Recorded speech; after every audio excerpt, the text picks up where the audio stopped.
Well, good morning. I woke up between 2:30 and 3 this morning, and so I've already been awake 2 hours, and I don't feel like waiting another hour and 11 minutes till 5:55 gets here, so we're going to go with 444 today. This is the video for July 20th, and the title is Getting Off Control Grid is Not Easy. Once people realize what the Matrix is, and how controlled we all are on this prison planet, it's only natural to want to escape. Some leave their jobs and move into the wilderness alone, or they form communes to create an alternative.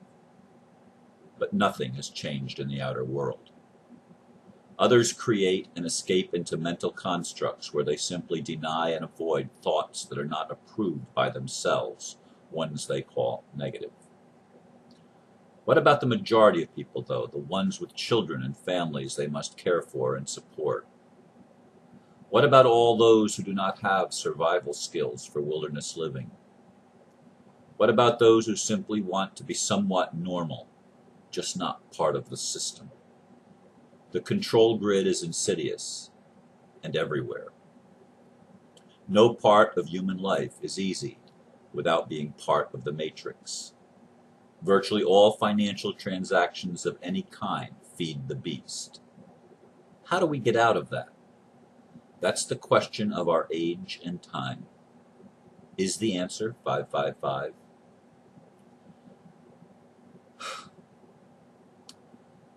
After 9/11, when I began to realize just how insidious the beast is and just how corrupt our government in the United States is, still, and how long and how far back it goes. And even people like Kennedy, who warned us about it, and even people like his predecessor Eisenhower, who in his final speech, or one of his final speeches, warned us of the military-industrial complex that even then was taking over the world.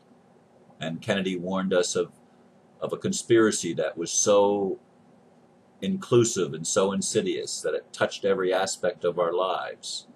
He tried to create another currency, another system that would come out from under the bankers' control. The international bankers, or the Illuminati, or the Rothschilds, or the Rockefellers, or whatever you want, whatever name you want to put on the control grid of the matrix.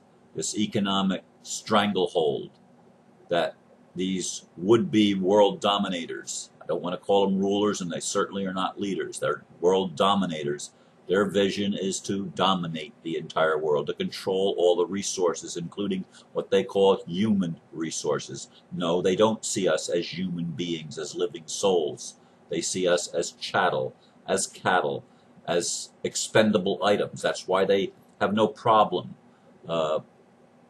creating wars all over the planet and creating conflicts and arming both sides, because they win no matter what in their eyes. But as the ambassador continues to tell us, in war there are no winners, only losers. And they call the humans that happen to die or get their homes destroyed or their lives destroyed, they call that just collateral damage. Just collateral damage. It doesn't matter, it's just collateral damage. And they create all these stupid games on the internet and stuff like that, where people kill and become immune and desensitized to even the act of killing another human being. It becomes a game, nothing but a crazy, insane charade played at the expense of life itself. Something is wrong. In the Matrix, he asked the question of Neo, I forget the guy's name, Morpheus, I guess, asks Neo, well, haven't you ever wondered what's wrong? You knew intuitively that something was wrong with the world, that it just wasn't supposed to be this way. You knew it intuitively. You might not have been able to identify it and put it into words, but something inside just grated at you, and you said, something's wrong here. Something isn't right. Indeed, there's a lot that isn't right. The Matrix creates a prison planet, and everybody on the planet is a slave at one level or another, including the elite. Everybody is a slave on the prison planet. Get over it. Accept it. It's the reality. We are slaves. Now, that established, what are we going to do? Are we going to play the denial game, the avoid dance? Is that what we're going to do? Are we just going to pretend it doesn't exist and shut off any mention of the Matrix, shut off any mention of a prison planet or of human slavery or of anything to do with negativity? Are we just going to turn it off and pretend, fake it till we make it, pretend the world isn't what it really is? Is that what we're going to do? Or are we going to be one of the brave souls that goes out into the wilderness, either alone or, as I said in the blurb, forming small communities and creating a space that gives us a semblance of peace? That's what we want, don't we? Don't we all long for peace? Don't we all long to just simply be left alone, to live our lives according to the desires of our own heart and to follow and pursue our own happiness, whatever that might be for us? Isn't that what each human being would like? It's not what we find, though. And some people, one person made a comment, I've already overcome and I'm waiting for the rest of you to catch up. And I commented back, there is no individual overcoming in a sense, unless we all overcome. The human race has to overcome, but the human race is made up of individuals. So we do have to individually overcome in our own lives. But what is it that we're overcoming? Are we just doing the denial avoid dance? Is that what we're doing? Is it just not being honest with ourselves as to the condition in which we find ourselves on this planet as human beings? Is that the answer? That's not an answer to me. It's not one that I can live with. How can I live with finding peace within myself when I am constantly getting images sent to me and I'm not turning my head? Horrible, horrific images coming from the Ukraine or coming from Gaza or coming from the northern Iraq, southeastern Turkey, and that region of the world which used to be at one time called Kurdistan. But of course the Western elite powers carved it up and made it into something other than what it really was, and trying to homogenize and to distill the differences into non-existence, and or worse, to polarize the differences so that it would create internal conflict within the countries that were formed. There's insanity in our world. It is a prison planet. It is a matrix of control. And people by nature don't like it. We were not made to live in cages any more than animals were made to live in cages. I don't favor zoos that keep animals in cages. I like, it's a much better arrangement to have things like Busch Gardens in Tampa.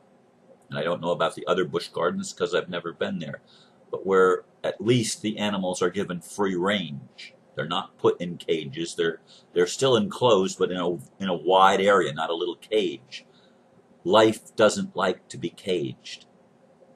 But yet, the insanity in the Matrix tries to cage everyone and everything and put little boxes around us and it and them, and it's all cages. It's all prison cells. And we want a bigger prison cell, maybe, because that at least gives us a better sense that we're free, even if we have to admit that there's still a limitation. And there's always going to be limitations in evolution.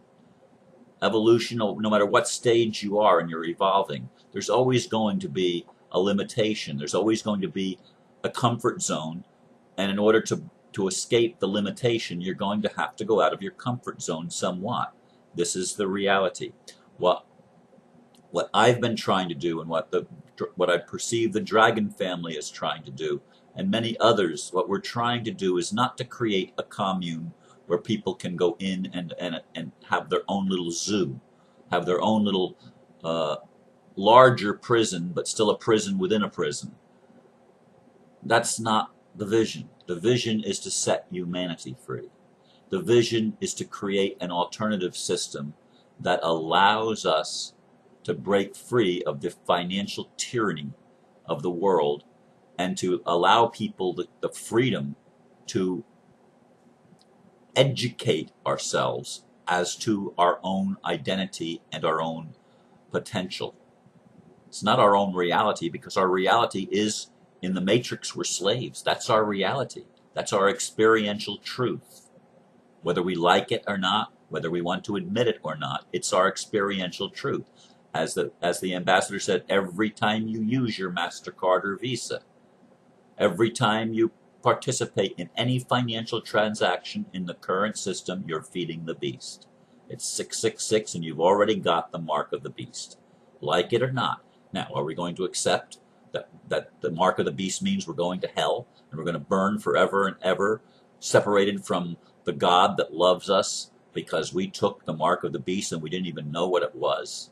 We didn't even realize that the mark of the beast is our UPC code, our identification with digits. You know, come on. We've all gone through this, whether we knew it or not. Yes, we've had the wool pulled over our eyes. We've been deceived. We've been ignorant. But we must not keep ignoring the truth, the hard, cold truth, that the matrix is a control system. The matrix, it will not rest. The people that run the matrix will not rest till they control everything. Well, I ask the question, how do we get out? How do we get out of this matrix? Is 555 the answer? The ambassador talked about bricks, and I talked about bricks the day before that, I guess, or the last video that I think that I did. I talked about 555 and the BRICS Accords that were just signed. What's happening is there are countries in the world that are creating another financial system, an alternative financial system that is not tied in to the Rothschild Rockefeller matrix. Is it another matrix? Yes, it is. All there ever is a matrix. A matrix is simply rules that we use to support something. Now, in the old matrix, in the old paradigm, in the old world order that wants to call itself the new world order, but it's failing, in that it's all about supporting the people, supporting the rich fat cats at the top. It's all about an elite establishment having control. In the newer matrix, there's still people that are in control. They're the dragon family that wants to support humanity. They're still in control. It's still what they say goes. But as the ambassador has said, not everybody that's part of the dragon family, and the dragon family has many branches, if you will, many tributaries that flow from that one entity known as the dragons.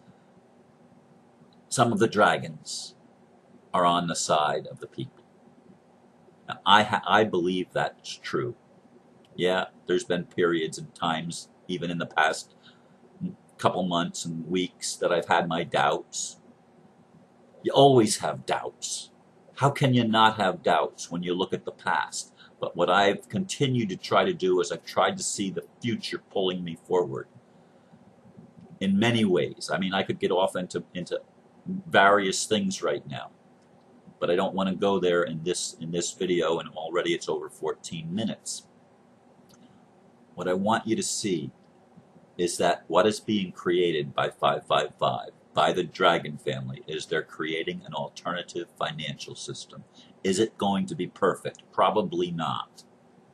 It's going to be better only in that it's not tied into the old system. Only that my hope is that you can create for yourself somewhat of a financial security that doesn't depend on succumbing to the beast. That's the alternative that is being provided. And it's a bridge. It's not the destination, it's a bridge to take us from where we've been, a total imprisoned planet, to giving us an alternative that we can still exist in the world and survive in the world economically without supporting and feeding the beast. And I think that's a step forward, a step in the right direction. And it's what I choose to support and put my energy into until something better comes along, and I will continue to be an advocate of freedom for all of humanity. I continue to want every human being to be free, every child to be secure, and their parents, the parents of every child to be able to provide a loving, healthy environment. It's hard in the present world to do that. It's hard. It's almost impossible. I'm not going to say it's impossible, but it's very, very difficult. Getting off the control grid, getting out of the mind-controlled system is not easy. And many people try many different things to escape to the best of our ability. But till we all escape, till we're all free, we will not be able to have a world that works for everyone. We will not be able to have peace on earth. As long as we allow and put up with the control grid the way that it has been, we will not be able to achieve our vision and our dream of a world that really does work for all the people, where human rights are honored and secured, and anyone that steps out of the bounds of violating human rights and violating anyone else's free will and does harm and causes loss to another, no one will be unaccountable for that. No, everyone will be responsible for his or her own actions. And that will be the model of a new beginning for humanity, a new way of moving forward, something to move forward in that gives us a semblance of freedom. It gives us a semblance of actual choices, that a choice that makes sense, that actually does liberate somewhat. And liberation, too, is a process. We are not going to become free overnight. It's going to be a process, and we have to give it time. We have to allow the gestation period to fully be implemented so that we can birth this world that we have in our hearts, the city that's built by God. It has foundations whose builder and maker is our Creator, is our prime source. Yes, God is love. And any other image of God that you have is a false image. God is love. And the Master Jesus brought us that message. And many through the ages have reiterated that message, both before and after Christ. It makes no difference, because it is written in our hearts, on the fleshy tables of our hearts, not just on tables of stone. It's on us. It's in us. It is us. It's our vision. It's our dream. It's our destiny. Thank you for listening. Namaste.